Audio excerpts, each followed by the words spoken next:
Bon dia, què tal estan? S'acaben els dies de calma amb els que hem començat el mes de maig i a partir de demà la situació s'inestabilitza i hem d'esperar ruixats, inclús tempestes, que afectaran bàsicament les comarques de l'interior. No ho notarem massa a la costa, tot i que els núvols seran més abundants, però cara al cap de setmana sembla que la situació tendeix a inestabilitzar-se un poquet més i, de fet, parlaríem de ruixats que acaben afectant bona part de les nostres comarques. Això seria el cap de setmana i, en tot cas, no es veu que siguin pluges generals. Seran ruixats de primavera, ruixats i tempestes que estaran irregularment repartits. Podem veure la previsió de la pluja per a demà i després demà que afecta el sector mediterrani en forma de ruixats dèbils, precipitacions de poca quantitat, de fet repartides irregularment, en color verd més fosc, les més significatives el dijous, el divendres a la zona del nord de Castelló i en general també a les comarques centrals, però hem de dir que com correspon a la primavera i els ruixats i les tempestes es repartiran, com hem dit, de manera irregular i per tant hi haurà zones més beneficiades que altres per la pluja i esperem que no per la pedra, perquè les tronades sempre tenen aquest problema. Repassem, encara que siga per damunt, el que ha sigut el mes d'abril, un mes d'abril càlid, com ve sent la tendència en els últims mesos, on destaca sobretot al voltant del 16 d'abril les extraordinàries temperatures que arribarem a registrar amb valors propers als 30 graus en el cas de Carcaixent.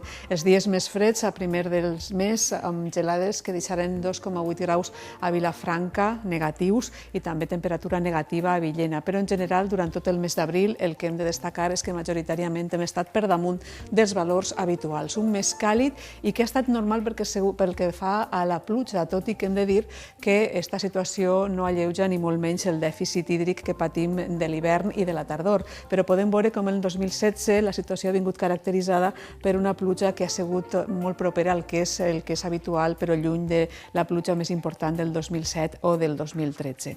I dit això, anem a veure avui en imatges quins seran els núvols que hem pogut veure este matí. Nuvolositat abundant, baixa a primeres hores en alguns punts de la costa, com era el cas de Cullera. En aquestes imatges que ens envia Clara Palomares, estos núvols han desfet i n'hem tingut també d'alts, com veurem d'ací un momentet. Núvols baixos també se n'han vist a les comarques centrals, imatges de Bocairent que ens envia Jumi Beneito, com veuen tenien una certa extensió a primeres hores del matí, però després s'han anat trencant-se.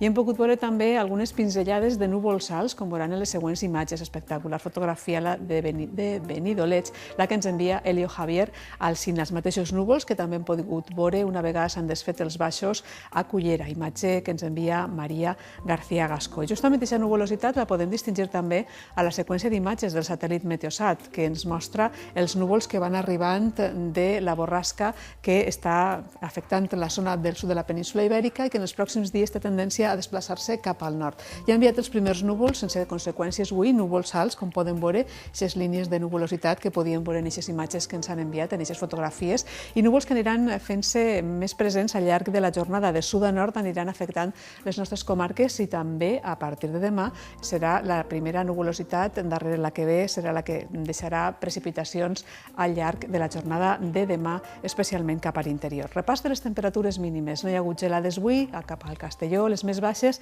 els 3 graus de Vistabella, Sant Joan de Penyagolosa o de Vilafranca. 6 graus han registrat a Segorbe i la mínima ha sigut de 11 graus a Onda, la Vall d'Uixó i Castelló. A les comarques centrals teníem uns valors que han quedat al voltant dels 3 graus positius de Casas del Río, a Requena, o del 6 d'Utiel. 12 han registrat a Alzira, 7 ha sigut la mínima d'Ontinyent, 12 a Gandia i 14 a la ciutat de València. I cap a les comarques del sud, els valors registrats als termòmetres, que han sigut més baixos, han quedat al voltant dels 4 graus de Villena, 8 d'Alcoi, 11 registrats a Alacant, 12,5 a Calp, 14 a Torrevieja i a Dénia.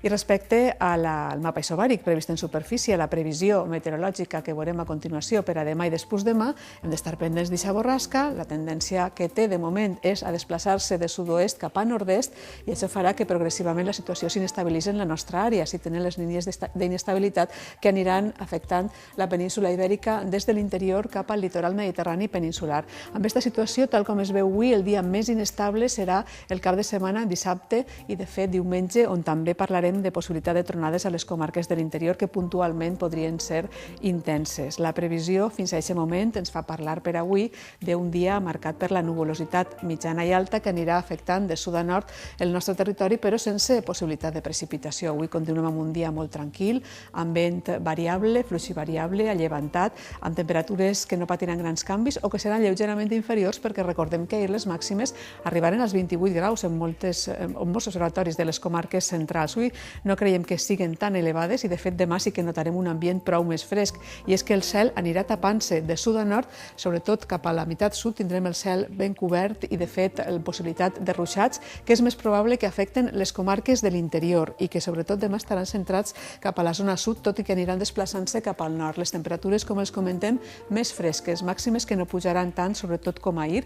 Els dies següents persistirà aquesta inestabilitat, haurem d'estar pendents de l'evolució de la borrasca, tal com es veu avui, tant divendres com dissabte parlem de ruixats, sobretot afectant les comarques de l'interior, ambient fresc, vent llevantat a la meitat sud, que persistirà al l'endemà i, de fet, el que hem de destacar és que les temperatures no pujaran fins a un parell de dies després i que continuarem parlant de possibilitat de tempestes que a les comarques de l'interior i cap al nord diumenge podrien ser significatives, deixar bona cosa de litres puntualment i de manera aïllada com correspon a les tempestes. Però, finalment, tant dissabte com diumenge serà un dia inestable que permetrà que puguem esperar qualsevol zona afectada, que pugui ser afectada pels ruixats, que en principi seran més significatius, més importants a les comarques de l'interior. El vent bufarà llevantat, com els hem dit, i el diumenge girarà a mitjorn. Respecte a les temperatures fresques, un ambient més fresc després d'aquest ambient més primaveral quant a la calidesa dels valors que hem registrat, sobretot en la jornada d'ahir. Es deixem primer amb unes imatges de la posta del sol a la Cruz de la Muela, a la Serra d'Orihuela, a uns 400 metres d'altitud, gentilesa del projecte mestral de El Tiempo en Torrevieja. En general, també els parlem dels núvols, veuran a continuació els núvols que s'han pogut veure arreu de la nostra geografia. Recordem que poden enviar imatges o vídeos a l'adreça que veuen, oratge@tvmediterraneo.es.